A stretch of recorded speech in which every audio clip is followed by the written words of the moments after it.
Hey, Charlie, it's so nice to see you too. Oh, hey, Charlie. Hi, Anna. Hi, Anastasia. Sorry, I'm dialing in from my phone because I've got to multitask during this webinar, and I don't all know. the settings are a little bit all over the place. I think we all are. Christy's at physical therapy. I've got an all hands for my job running on the other computer. So I think we're all Oh, wow. doing a million things. The great thing is that we can post this to YouTube and people can watch whenever. I think it's important information to capture for everyone. So I really appreciate everyone gathering. All right. Well, to respect Dr. Pearl's time, why don't we get started? We have a great group here.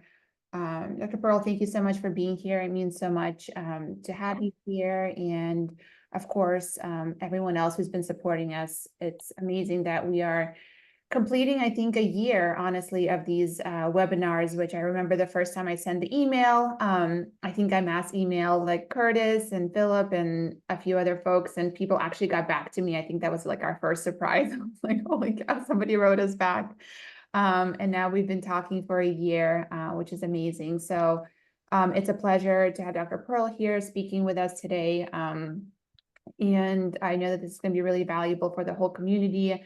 I told him that we can present really on anything because not a lot of information is captured. So it's speaker's choice today. And afterwards, maybe we'll have some time for questions.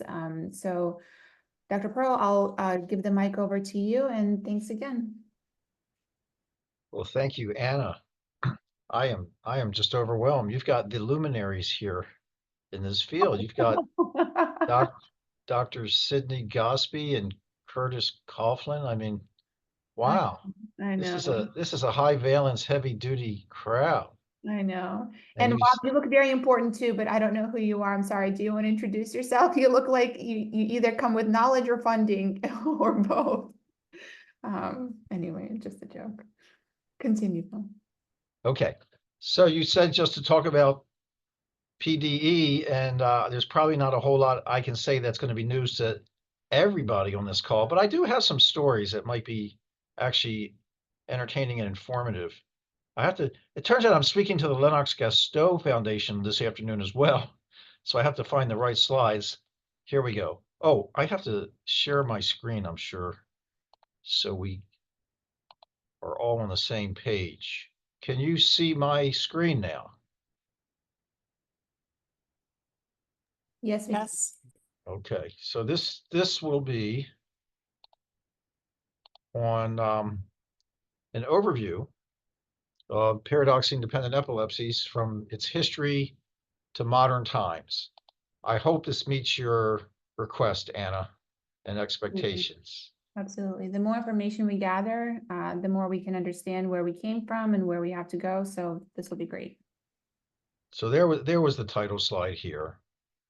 Actually, this is a bust of William Lennox that when I came back to Boston to lead the Division of Epilepsy and Clinical Neurophysiology was collecting dust due to some controversies about his affiliation with the American Eugenics Society, which was actually prominent in American academia 100 years ago extensively. And like I said, I'm speaking to the Lennox Gastaut Foundation later today.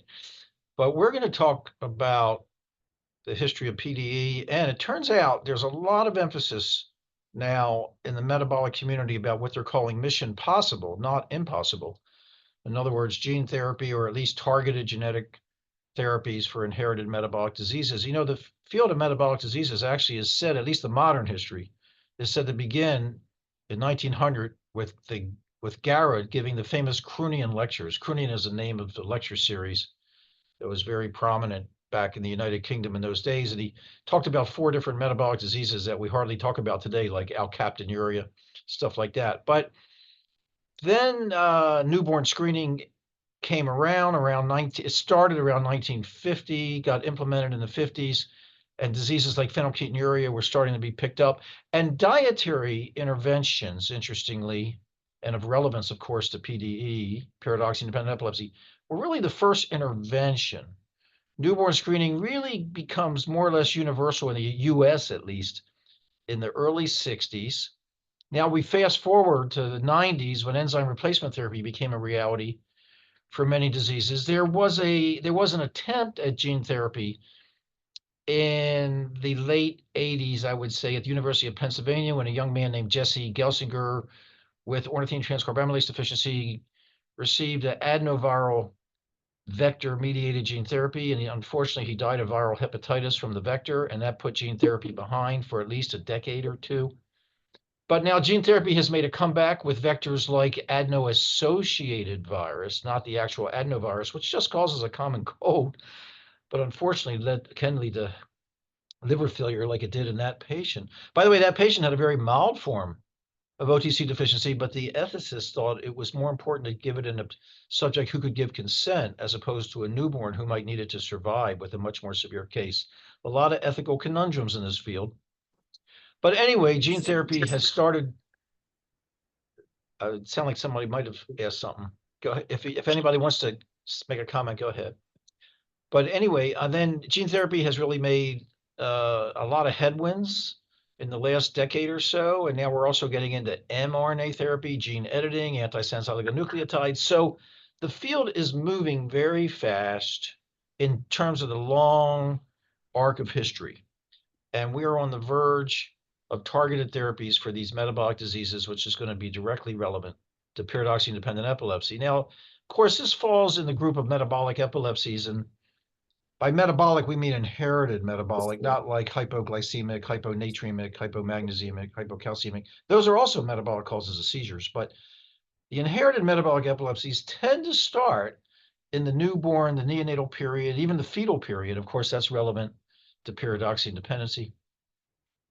They can also start just early in life, infancy, early childhood. They can even start in adolescence or adulthood, but it's less typical. And the typical presentation is applicable to PDE, a child with poor feeding, hypotonia, lethargy, respiratory distress, lactic acidosis, buildup of lactic acid. The classic seizure type is myoclonic in these disorders in general. And the classic EEGs we're looking for are very discontinuous with bursts followed by suppression. So we call it burst suppression, or hypsarrhythmia, hips from the Greek chaotic, also high, mountainous high for high voltages. But really, any EEG can be seen. Of course, if there's a family history of something like consanguinity, like parents are related, or a metabolic disorder in a family, that's a big clue. And these patients typically have a poor response to our traditional anti-seizure medicines, but they can have a partial response, so it gets pretty confusing. Now, when I think about a clinically friendly way of treatable metabolic epilepsies, I kind of divide them into these categories here, the way clinicians think about patients. Basic scientists might think a little differently. They might think about the gene or the molecule or the pathway or more cellular approach like mitochondrial, peroxisomal, Golgi body for the disorders of glycosylation. But the clinicians think about things like vitamin responsivity, transport disorders, organic acid disorders, and others. Now, of course, we're going to focus today on the vitamin responsive disorders. And these are dependency states. They're not deficiency states. A deficiency state is where you have a bad diet and you're not getting enough B vitamin and you develop vitamin B deficiency. And then you can develop a need for biotin, say, or folic acid, say, or even pyridoxine. And a deficiency state is a state that you have to replenish the patient with a bolus dose to get over the deficit, and then often a maintenance dose until they improve, say, their diet or whatever has caused the deficiency. Now, these are dependency states. These are genetic inherited states that really theoretically should only require a physiologic dose of something, not a huge, what we call pharmacologic dose. So one of the controversies in pyridoxine-dependent epilepsy is, why are we using these huge doses of vitamins, which have toxicity, especially the pyridoxal 5-phosphate, in dependency states? And I think these are one of the areas that I know Dr. Coughlin and Dr. Gosby and I and others would like to try to investigate. So let me start with a case that I think is very instructive of a little child who was actually born in Eastern Virginia, the Norfolk area, when I was in practice in the Washington, D.C. area at Children's National, and I had a research appointment at the NIH in Bethesda, so it was intramural. And I got referred this patient who had neonatal seizures. So he's born full term at a normal birth weight, 3.2 kilograms, but presented at 12 hours of age with abnormal eye movements and grunting sounds. And the EEG showed periods of suppression, consistent with burst suppression. And during the burst, there were these high voltage bilateral sharp and even spike discharges. Now, like a lot of children with neonatal seizures, they treated this child with phenobarbital and then levetiracetam, which some people know better as by the brand name Keppra. And then after a few days, the pediatric neurologist got consulted and they started vitamin B6 and the child became seizure free for 6 weeks and went home. But then the seizures resumed and the neurologist started raising the dose, raising the dose, raising the dose. The child ends up getting hospitalized at 3.5 months of age for episodes of stiffening. Topiramate or Topamax was introduced. The child starts developing a combination of not just myoclonic, but tonic-clonic seizures, stiffening, and jerking. Steroids were used and were ineffective. What happened? What happened was the pediatric neurologist read an editorial that was written by two people on this call, Dr. Gosby and me, I'm pretty sure we wrote this back then on P5P dependency, which of course, pyridoxal 5-phosphate is the biologically active, intracellularly, intraneuronally active form of vitamin B6, pyridoxine, and the seizures stopped on a dime with the first dose. And they found that if the dose wasn't given regularly every 4 hours around the clock, breakthrough seizures occurred. Now, it turns out they sent CSF to Dr. Keith Hyland, who's been doing neurotransmitters down at Medical Neurogenetics for years in Atlanta. It had a different name then, as far as the company, but he ran the study, and he did a pyridoxal 5-phosphate level, which is very instructive in a lot of these cases in the spinal fluid. And it was at the lower limit of normal. So it was kind of low, especially for a child who was receiving exogenous pyridoxine as a treatment at that time. And it's still a little unclear why the child had an extra peak, but Dr. Hyland hypothesized that it had to do with getting this extra pyridoxine and it was being phosphorylated, and the peak probably represented something that would be pyridoxine phosphate. The child also had a high threonine. Now, this is very interesting because there's certain amino acids that are really sensitive to a lack of P5P, threonine being one of them. And then, because the first reports had come out about PNPO deficiency, they did sequencing of the gene that goes by that name. And in fact, the child did have what we called a homozygous mutation. Now we would say homozygous for pathogenic variants. Mutation really refers to the process of what happens wrong to the gene when it happens. But anyway, had pathogenic variants, it turns out. I mean, back then they didn't even know they were pathogenic, but they were in a highly conserved area, which is a bad area to have a mutation in, causing an important amino acid change. And I actually published this case with Keith Hyland and some of the physicians involved in taking care of the child, called partial pyridoxine responsiveness in PNPO deficiency. So here's the child, but I saw him at about 5-6 months, but the family assures me that these events, which occurred if he was late for his P5P, were exactly how he presented as a neonate. By the way, can you all hear the video? It's silent? Okay, I'm sorry. For some reason with sharing my screen in Zoom, the audio can't be heard. But anyway, he's crying, he's screaming, he's irritable. He has this kind of asynchronous twitching, myoclonic twitching of his feet, of his toes, of his arms. And in the next slide, you see a close-up of the face.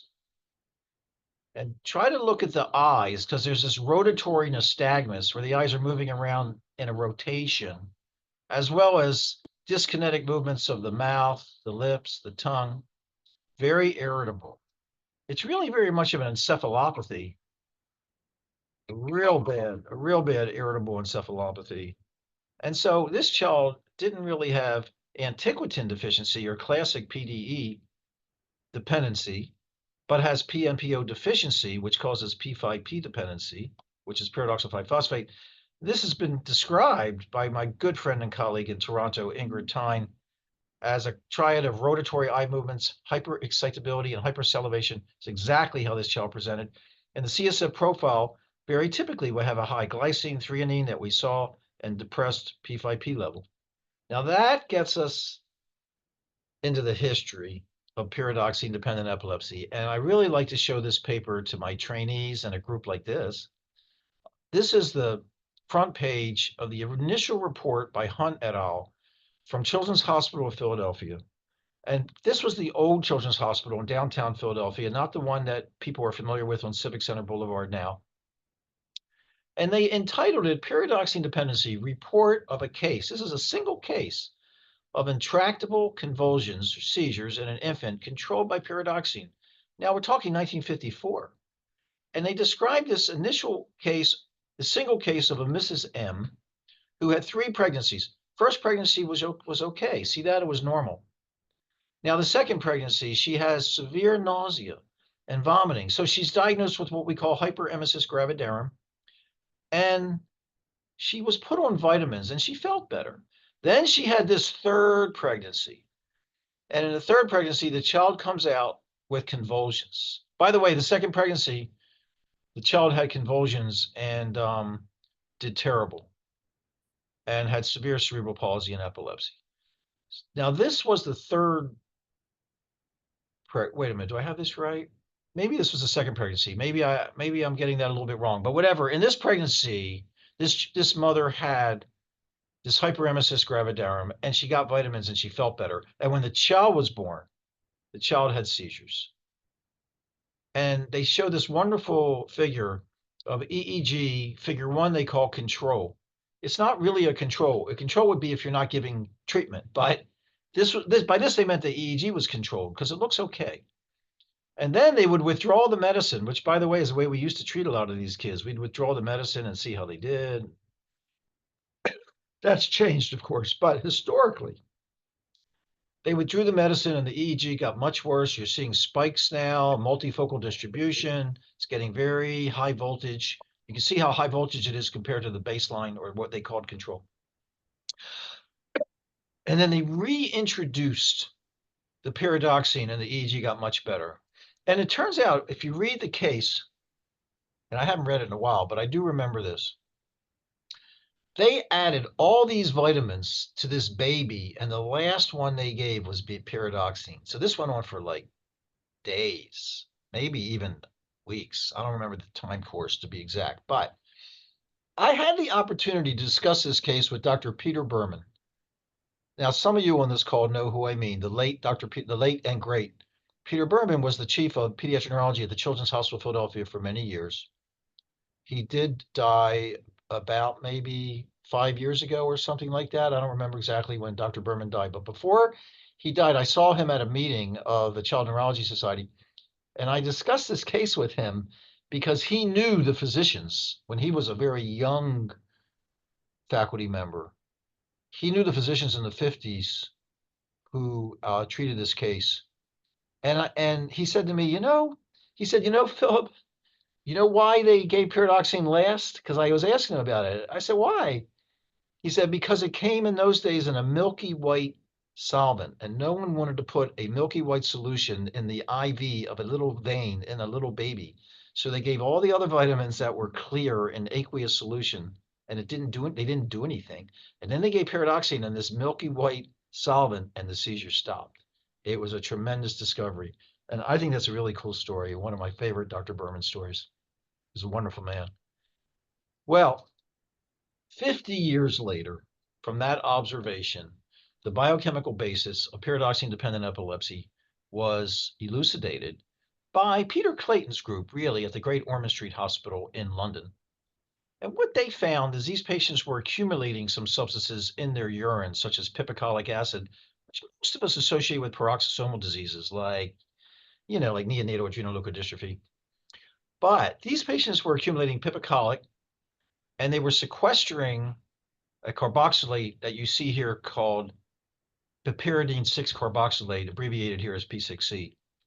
And by process of backtracking the biochemistry, they figured out that there was a problem with the degradation of the amino acid lysine. Now, up till this discovery, no one had talked about lysine with this disorder that I know of. Dr. Gosby might know more about that, but I will tell you, I remember when I learned about it, my mouth dropped because lysine, but it turns out the problem was a deficiency of this enzyme here in the metabolic, catabolic, or breakdown pathway of lysine that goes from lysine to pipicolic to a semialdehyde called alpha aminoadipic semialdehyde.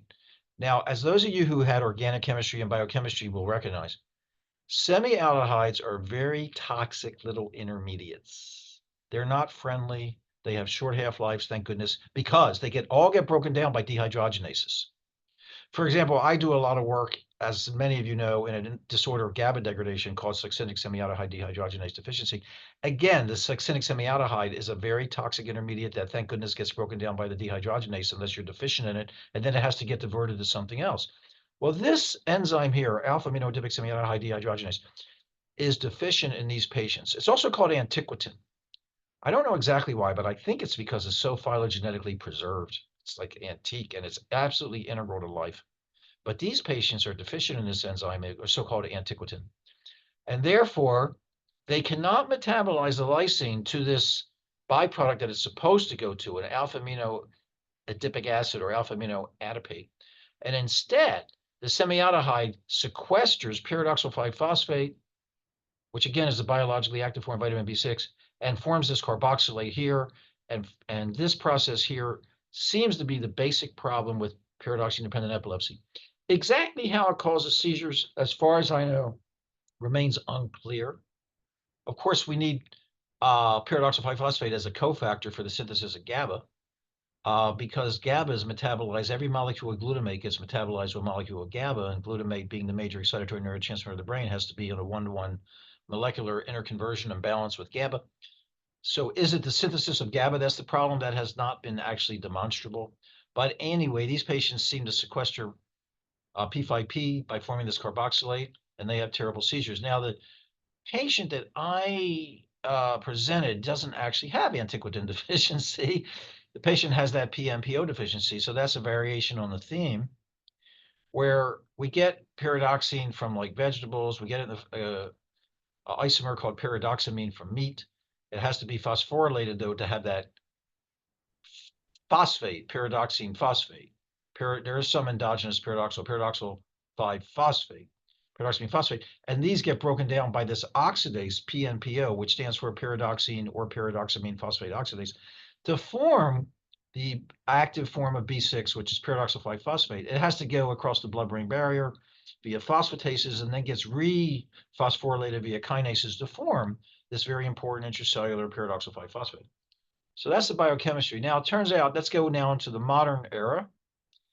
There is an expanding differential diagnosis of the pyridoxine-related dependency. So the classic form that this group is probably focused on the most is this antiquatin deficiency, or that aldehyde dehydrogenase. And the gene is called ALDH7A1. Then there's the PMPO deficiency that I just presented to you with my case. There's another one that used to be called pyridoxal phosphate binding protein deficiency. It turns out it's not actually a binding protein. It has to do with the intracellular homeostasis of pyridoxine. It's been renamed PROSC, which is not a very pleasant name, but it stands for this proline synthetase co-transcribed homologue. Anyway, there's not a lot of information on this, but I have several patients with it. And in fact, there's a series that might be published. I'm only saying that because I reviewed it for a journal, of a pretty substantial series of like 30-some patients with this that I just reviewed. So there's going to be more and more information coming out on PROS deficiency, but it's quite interesting, and they're very responsive to pyridoxine. And then there's some other disorders too, which are really rare, that also can respond to pyridoxine. So the approach that I more or less use or foster for patients with intractable neonatal seizures, in which we suspect pyridoxine-related dependency, is to get diagnostics, get blood and urine for the biomarkers that accumulate in PDE, the alpha aminoadipic semialdehyde, the pipicolic acid, to get gene sequencing, the DNA sequencing for some of the main genes, such as the ALDH7A1 or the PMPO genes, and to go ahead and treat. Now, of course, the traditional way of treating, everybody knows, is 100 milligrams of intravenous B6 over 5 to 10 minutes with EEG monitoring and cardiorespiratory monitoring. It is said that if a patient responds, you have to monitor them for up to 48 hours to make sure they don't have cardiorespiratory collapse, probably because the all the output of GABA. When I've reviewed the cases in the literature that have had collapse, it's been within 15 to 20, 30 minutes of getting the PDE. So I don't know if we have to really keep them in the ICU or keep them on the EG for 48 hours, but that's like the custom. Now, there's some alternative approaches. If there's no response, one can give repeat boluses if one really suspects it. While biomarkers are pending, you can give oral or enteral or parenteral or enteral forms through the GI, to the mouth, basically. And then if it doesn't work, I think we're pretty quick these days to try to get pyridoxal 5-phosphate. Now, the problem with P5P is it's not on most hospital formularies. It doesn't come IV in the USA. People get it from, like the internet. We have started a study here thanks to a sponsor called Medicure. I give this company a lot of credit. I don't really work with too many companies because in the world of epilepsy, it can become overwhelming to work with all these companies. There's so many anti-seizure medications that I have colleagues who spend so much time dealing with companies, they don't have time for patients. But there's a company I think is impressive because they are studying a pharmaceutical grade of P5P. We just started recruiting patients. I just treated my first family with it. They came from Toronto. There's 2 families that have been recruited from Australia. So they're the only families so far that have been recruited into the study. But we are now in the midst of a study of pharmaceutical grade P5P that could meet FDA specifications and have a more reliable form. Because as you will see in an editorial that I recently wrote in the European Journal of Pediatric Neurology, there have been some disasters of people running out of their P5P and they get another brand and the other brand is adulterated with other stuff or it doesn't have the right strength, it's too strong or too weak or whatever. And it's really a problem. It's kind of like in the days before Epidiolex, which is the form of CBD, cannabidiol that we use for our patients with syndromes associated with Dravet and Lennox-Gastaut. And before that, the people were using artisanal forms, Haley's Hope, Charlotte's Web. I mean, when Charlotte's Web came out, thanks to a child named Charlotte with Dravet syndrome, I had families move from Washington, D.C., the East Coast, to Colorado so they could get a hold of this Charlotte's Web so they could use Epidiolex for their children. And it was actually understandable because it really did help a lot of kids. Now we have pharmaceutical grade Epidiolex, which is making the drug company a fortune, but at least it's pharmaceutical grade. By the way, the drug company is called Jazz, so I like that. They used to be called GW. I asked them what GW stood for. They didn't know. And I would say George Washington, and they would say like, no. So I think it's pretty sad when you work for a company and don't know what the name stands for, which is why I like to talk about the history of things. But as the great physician author Michael Christian said, if you don't know the history, you're like a leaf that fell off a tree. You don't know who you are. So back to where we are. So we'll begin P5P. And then Keith Hyland, of course, through a fascinating secretarial era, found that some patients respond to folinic acid that are allelic to antiquintin deficiency. So sometimes we'll use folinic acid, although I haven't really found any definite cases of that myself, but maybe Curtis or Sid have. And now let's get into the new therapeutic approaches. So I started this talk and now I'm wrapping it up because I thought this would be long enough for you. I started this talk with a review. Oh, somebody's practicing piano. That's very impressive. I think you're in C. All right. Somebody's taking piano lessons. So, I had started with the Garrod all the way to modern times, and here's where we are with therapeutic approaches to, say, PDE. There's lysine reduction therapy. Well, it makes sense because the problem is the breakdown of lysine. There's arginine supplementation, which competes with lysine across the cell membrane. So there are all these things to do here, right? There's like supplement with arginine, restrict lysine, give pyridoxine. And that's kind of the treatment approaches where we are right now. And really, the definitive recommendations were authored by Dr. Coughlin et al. In a paper that was published in 2020 in the Journal of Inherited and Metabolic Diseases. And I think this is where we are right now in terms of clinical practice, is to treat these patients with pyridoxine somewhere between 15 to 30 milligrams per kilogram per day, keeping it to a maximum of 300 in infants, and 500 milligrams per day in a child or even an adult to reduce the risk of a dorsal root ganglionopathy and peripheral neuropathy, which can be very painful and difficult to pick up on EMG NCV studies, by the way.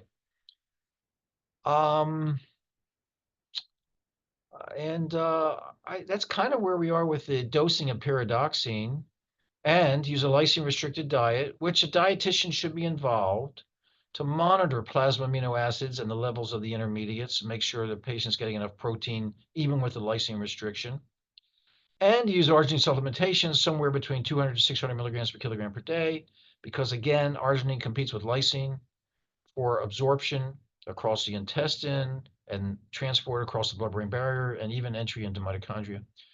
I also will use a rescue plan of my patients who have kind of a cluster of seizures or febrile illness.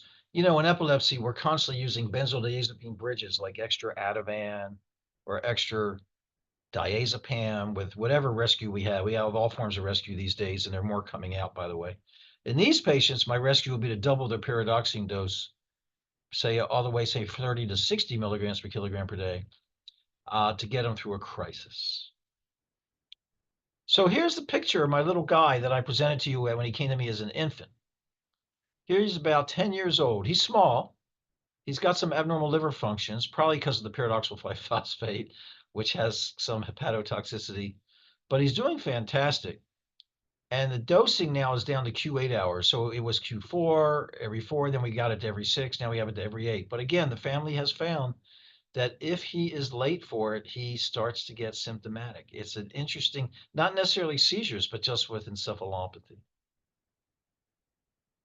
Of course, we're entering a new era of treatment for our metabolic and genetic conditions. So for example, I mentioned these at the outset. We're talking now about emerging individualized or targeted therapies targeted at a person's specific problem. So for example, antisense oligonucleotides. These are like fragments of DNA to get around the variant or the mutation. In fact, my colleague here named Tim Yu is a real pioneer in ASOs, and he published really what's more of a proof of concept paper, in my opinion, in the New England Journal about using millicin, which frankly was named for the child, Mila, for neuronal cerebellar type 7. I mean, it did help the child's seizures. It didn't stop them.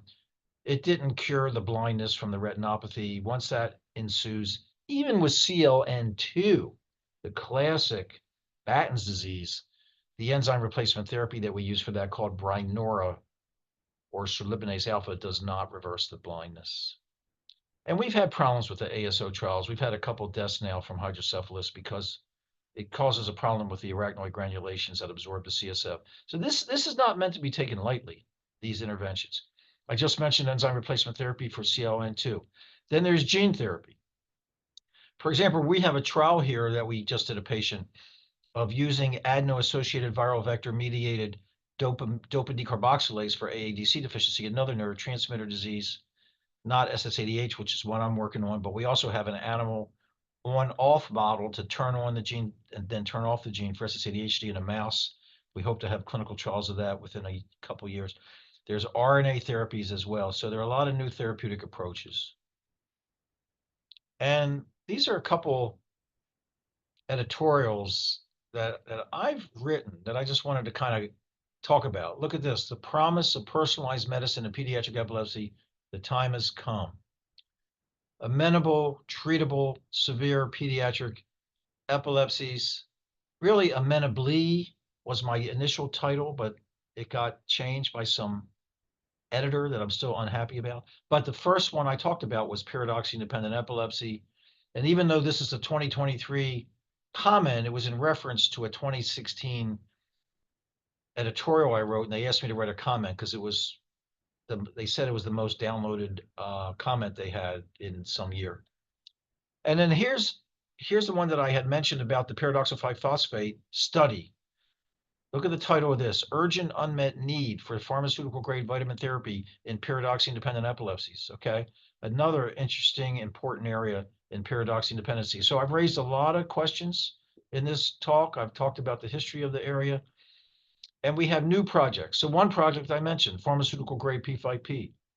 Another project is very interesting, and it's really thanks to Dr. Coughlin's efforts, is to put together a rare disease clinical research network that the NIH, they love their abbreviations, RDCRN, in inherited metabolic epilepsies. And we're bringing together a group of 4 diseases with their principal investigators being Dr. Coughlin for paradoxine-dependent epilepsy at the same center in Colorado, Dr. Van Hoge in non-ketotic hyperglycemia, Dr. Longo, who many of us know from Utah, he's now in Los Angeles, on the congenital creatine deficiency syndromes, and myself on the East Coast for succinic semialdehyde dehydrogenase deficiency.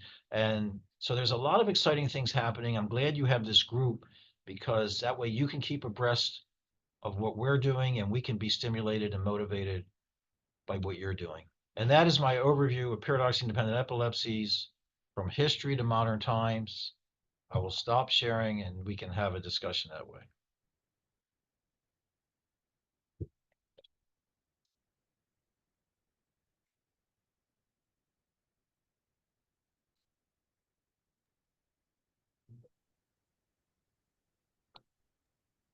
If anyone has any questions, feel free to raise your hand. Let me ping Anna. I think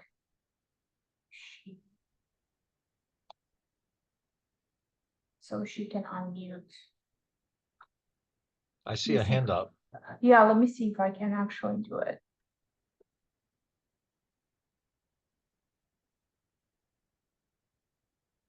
No, she gave me host You need me to, privileges. Oh, yes, please. you can go ahead and unmute if you want. People can unmute themselves, just tell them and they can unmute. Oh, okay. Biantina, I think you can unmute yourself.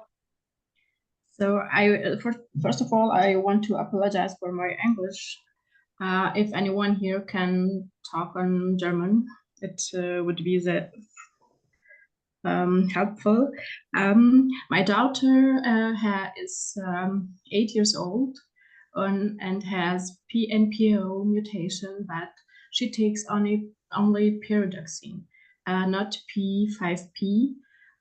She tried it, but seizures came back. I just wanted to know more about it, or just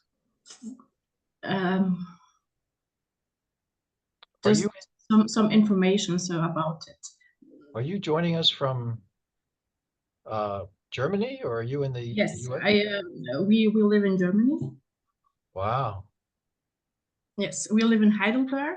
Oh, Heidelberg is known for medicine here in Europe, but unfortunately, we don't have many or much information about these cases. And Aina is doing well. She is going to school and all, but sometimes she have these, I don't know, delays, how to say, and that's no great. one can help you. Well, and I'm thinking you must be seeing Dr. Opladen or one of his colleagues. I don't know, you're here in University Clinicum, and a doctor called Serbo. I don't know. Well, you're at one of the major European centers for metabolic disease, #1. In fact, Dr. George Hoffman was kind of a mentor of mine from a distance. His career was there, and now he's passed it on. I think he's retired, but he's passed it on to Thomas Opladen and his colleagues. And we're colleagues and collaborators. So if you look at our papers, you'll see a lot of information. First of all, your English is excellent, so you don't need to apologize for that. Second of all, there is definitely a subset of patients with PNPO deficiency that respond to pyridoxine and actually respond better to pyridoxine than pyridoxal 5-phosphate.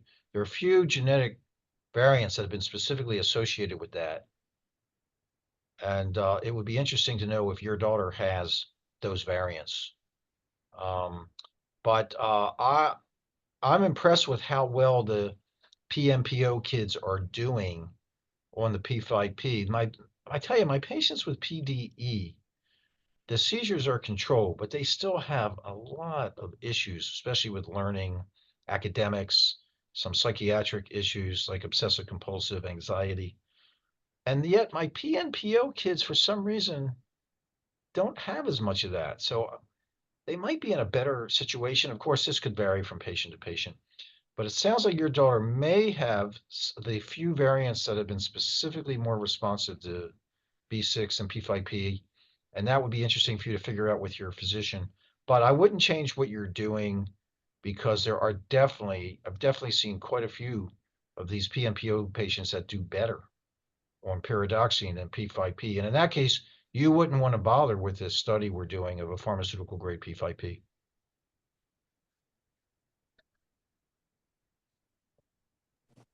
Hey, Dr. Pearl. I'm Connie. I don't know if you remember me. You saw my son Henry a while ago. Hi. We actually moved to Switzerland, so yeah, and have a second. I was actually curious. He's also doing very well. He's got classic PD and is actually advanced, but he learns in a different way, and I think that's the struggle for us. That even though he's not behind, it's sort of like he does have this metabolic condition and his processing is a specific way. And that's what we're working with. But I was kind of curious. It was surprising to me that we live in a city outside of Zurich in Switzerland. The neurologist we established with here had another PDE patient. It does seem like there are specific centers. I was wondering if there were any like populational studies about where PDE might kind of be more diagnosed, or is it just tending to be more the developed countries because of awareness? There's a specialist, Barbara Pleschko, who used to be in Zurich. She's actually Austrian, and she's moved back to Austria, but she would certainly be the expert in that area of Europe if this family would want to get another opinion. I had tried to reach out to her, but yeah, I don't even know if she's actively practicing. I did realize that she's moved away from Zurich. So we just established with a neurologist in our city who we get along well with, and I think there's generally not so much to do, but it was just surprising that she had another patient and it's here. And I think Zurich is a rather large city, but it still seems like a very random to have two patients with the same neurologist here in our smaller city. I mean, I tell you, Henry, I remember Henry, that name. He's under Henry Gropp, right? Not the Zong threw me off, but yes, now I remember. Well, I appreciate Sid's comment because Barbara, actually, she just finished writing the chapter on this for the Swayman text, which is kind of a major text in pediatric neurology. I'm the co-editor in chief, and I just got her chapter. So she's active with writing, but I don't know if she's active with seeing patients. I think she's semi-retired. One of the other things she's most known for is she's the first author of the paper that showed that pipocolic acid was elevated in this disorder, that really just like helped everyone figure out what this is. But she just gave we have this like seminal metabolic lecture in Europe, like when you're about to retire, and she just gave it on B6 disorders and wrote up like a nice little summary that I'd be happy to share with everybody, like about her career. But she's still active academically, but I think she's retired from patients. Well, that's quite an update. Sounds like you're doing the right thing where you are. Hi, my daughter is going to be 2 next month and has pyridoxine dependent epilepsy. And we have just started, she was diagnosed at 17 months. Her first seizure was at 17 months. And she's currently on Keppra and B6. And we are just now starting a restrictive lysin diet. We're working with a team at Texas Children's, and she is really struggling with the supplements. We're able to get, I can get the arginine in her every day. But a lot of the other things she struggles with, how beneficial is the diet to their outcomes and, keeping their seizures at bay? First of all, you said your daughter was diagnosed at 17 months? Yes, So sir. not the typical case. That I would think that bodes better for her. And I mean, Dr. Kaufman may know more about how the diet's working, so he may want to comment. But as far as I know, the best evidence we have is the diet's a good idea, but we're not really exactly sure how great or how important it is, especially with someone with that late of an onset. And by the way, I saw a chat comment about using arginine and PMPO, but no, that it doesn't actually have a clear role in PMPO. So Curtis, you may want to say something about the diet. You're on top of that. Yeah, it's always hard, and Sid, jump in here too, please. It's impossible for me to ever say how well a diet could work for an individual patient, right? Sure. Each kid is so different from another. So in 2022, we finished a large study where we compared patients who were on just B6 to patients who were on B6 and the diet. And our question was, does the diet actually help? And what we used was full-scale IQ testing. And we showed that there is a small difference in IQ testing in those kids who were on the diet at any age. So whether they started it at age 20 or age 16 or age 7, I was very surprised that there was any benefit if you started it in your 20s.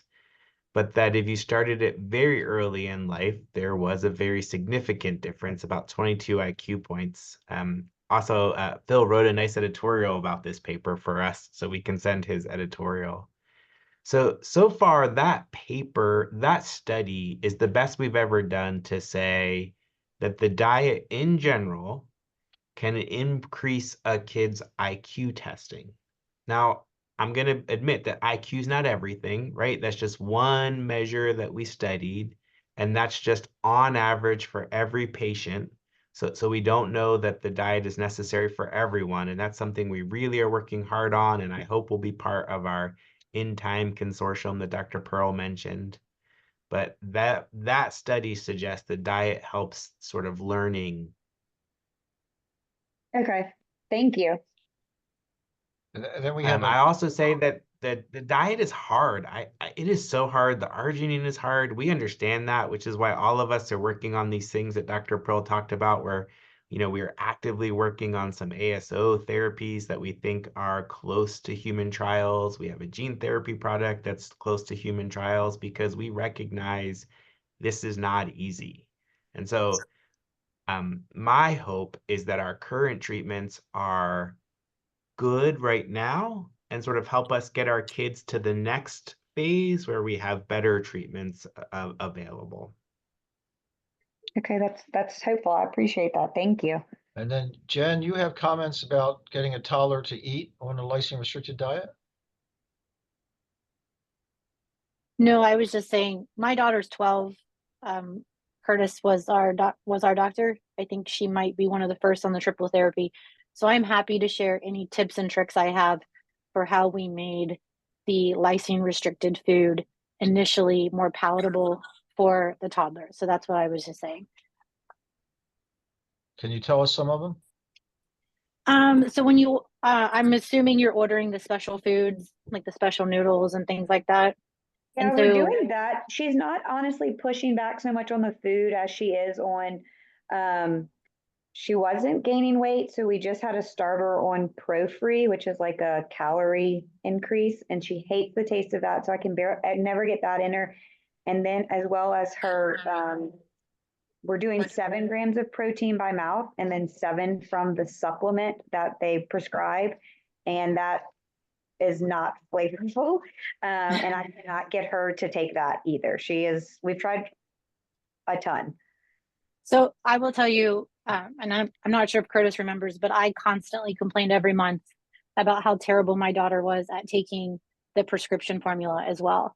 And Okay. so I would just encourage you to be very upfront and frank with your team, because when those times came, they looked at, do we need to cut back on the formula and stuff and allow more food from like actual food? Because there was sometimes I just frankly gave up. It just wasn't worth it. It was terrible. And like I said, Emma's 12 and she's been off the formula for about, I want to say 6, 7 years now, and life is great without it. But my do the best you can. It sucks. They have taste buds, they're kids. Some days are good, some days are bad. And so just work with your team to see if you can play around a little bit with maybe adding more food and less formula, because it Okay. is terrible. I accidentally drank it once and it was terrible. Well, So- and I tried it. I'm like, is she just like bucking me just to do it, or like what's going on? And I tried it. And I was like, oh, that's No, terrible. it's terrible. Yes. Mine was an accident and I was like, oh my gosh, this is absolutely terrible. And at one point it was kind of flavored orange. They've all changed over time. And even that was terrible. So it was all terrible. Okay, well, thank you. There's a hand up with Christian. Hi, my name is Christian Towns. My daughter, she is 4 now, but she was diagnosed with PDE when last December. But prior to that, we were at Children's Hospital for the whole month of September, and they were trying to figure out what was going on. She had her first seizure. We think it happened right after her first appointment when we brought her home. Because we videotaped what we saw, and we didn't know that it was a seizure until her first week appointment with her pediatrician. And they just treated her for, just epilepsy. They didn't know to what extent. And my question is, we've been trying to do what we can on our side to, catch her up with things as well. Helping her with, the social aspect of everything as well. And, because right now. I didn't think there was a currently- lunch sponsor today. Say it one more time. I couldn't hear you. Audio on. Go ahead. Oh, okay. No problem. No, and just trying to figure out, like, is there any more that we could be doing? Because every time she's had an extended stay in the hospital, she's had to do PT, OT, and different therapies like that. Is there anything from our standpoint now that we actually know what's going on? Could we be doing more, or is it just depend on the child, or like just to catch her up and things like that? She is in school, and we've noticed that her speech is getting clearer. But I don't know. Is there anything else we could be doing? Because she does have anxiety, and she will lock up and basically hang off of mom and won't let her go if we go to somewhere where she's uncomfortable. Is there anything that we can do anymore, or something like that? Yeah. It sounds like she's having a lot of the typical features. You're saying she does have established pyridoxine-dependent epilepsy now? They've got Yeah. yeah. Yes. I mean, I think the things you can do besides giving her the pyridoxine are the lysine-restricted diet and the arginine supplementation. Is that in place? It is not in place. Right. No. So that would be the next step, would be to have the neurologist pull in the dietary people, the dietitians, or the Okay. metabolic team that could really help with that. Okay. We're hearing about a lot more cases that are being diagnosed later, not the newborn period. Even some cases diagnosed in adolescence, in young adulthood, and they're not as severe often because they didn't show up until later or for whatever reason. But it turns out we have had a bunch of kids who went on Keppra because that's the most commonly used first seizure med now in the US. If you take a survey of neurologists, I'm sure that'd be true, although I haven't quite seen that survey, but it's just my impression. And when people put a child on Keppra, they often add pyridoxine because there's this idea that it might help the irritability that goes with the Keppra, Mhm. which is far from proven. But anyway, and there have been cases of children who stopped having seizures and then they realized it was the B6, and it turns out they had B6 dependent epilepsy. So we're seeing the spectrum of pyridoxine dependent epilepsy explode, which makes it harder for us to make any generalizations Okay. about how they're going to do. Are they going to be severe? Are they going to be able to turn it around? You can turn it around the best you can at this point by giving her the pyridoxine and seeing about getting her on a lyceum restricted diet with arginine as a Okay. supplement. Okay. The other stuff you're doing is great, like the PT, occupational therapy, speech therapy, education, all that is very important. Okay. And my wife just she just dropped something in the chat that said she is on where is it? I'm sorry. I'm looking for it right now. She said she's just on B6 and lacosamide Yep. seizure medication. Yep. And okay. That's okay. Okay. We use a lot of lacosamide. The other name for that is Vimpat. Okay. All right. So all right. Yeah. We'll have to meet back and talk with her neurologist about the diet. Exactly. Like Yeah. that. Okay. Good luck to you on that. And then there's a question about PDE neurospecialist in Charlotte to Atlanta. Kurt or Sid, do you have suggestions on that? Yeah, I think that I bet Sid, please jump in. I bet we get questions from physicians around the country about once or twice a week about sort of treatment and involving the metabolic diet. So anybody who would like their physician to reach out to us. I don't want to speak for you, Sid, but to me, please let your physician know that I'd be happy to talk to them. Just in general, like your doctor is great. They're an amazing doctor. Not everybody can be a specialist in everything. If I saw a kid with SSADH deficiency, I'm going to email Dr. Pearl. That's just how this works. So I'd be happy to talk to Christian about your doctor about some specialists.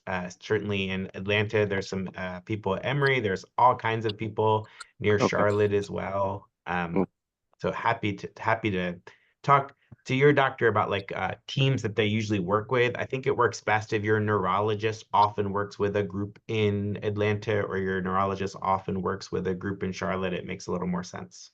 Okay, yeah, we're actually right outside the Washington D.C. area, so okay. Oh, Dr. Pearl's old. He Okay. could.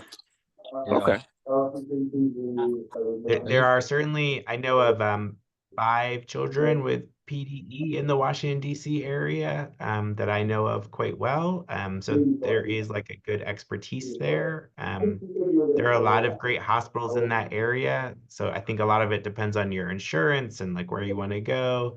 But certainly the Children's National Hospital in DC is also a world-renowned hospital, and where Dr. Pearl was most recently before he was at Boston Children's.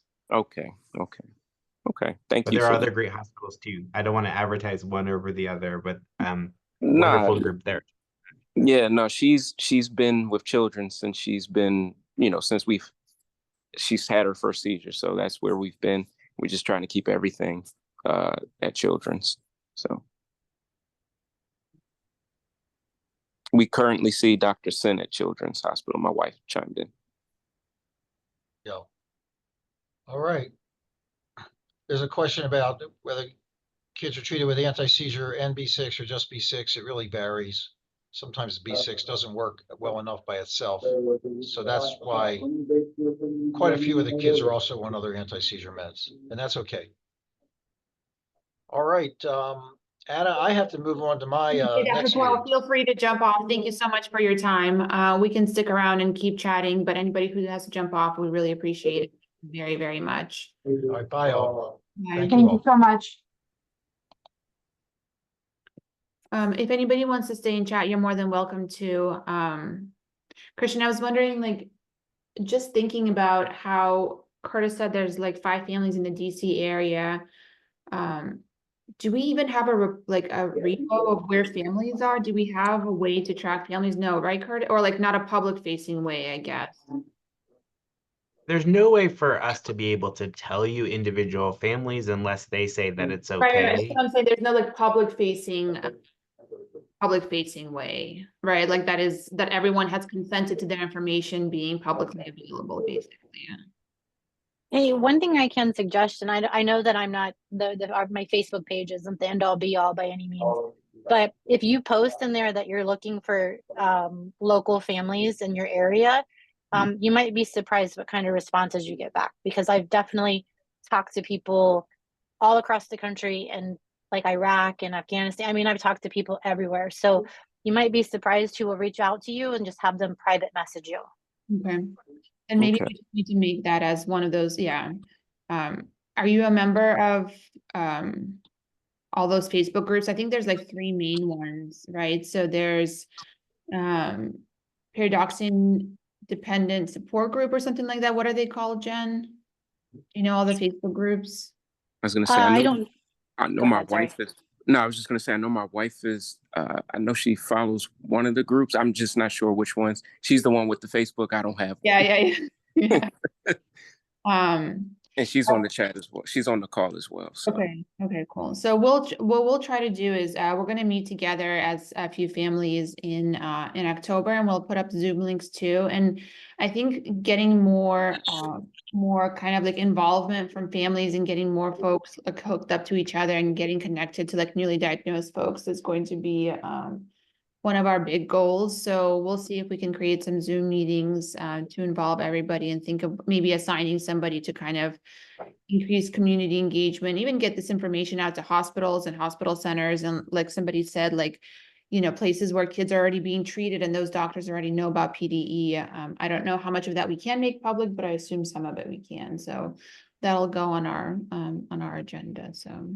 Okay, Yeah, thank so you. I hear from I heard from a physician in the west of the United States last night, and when I answer their question about their patient, I have a little blurb that says, please also let your family know about these groups, and I list 6 different ways that families could get involved, from this group to Jen's group, to the organic aciduria, to some in Europe, because you know, I never know where people are, and so my hope is that those physicians are sharing that information with families, but I don't know.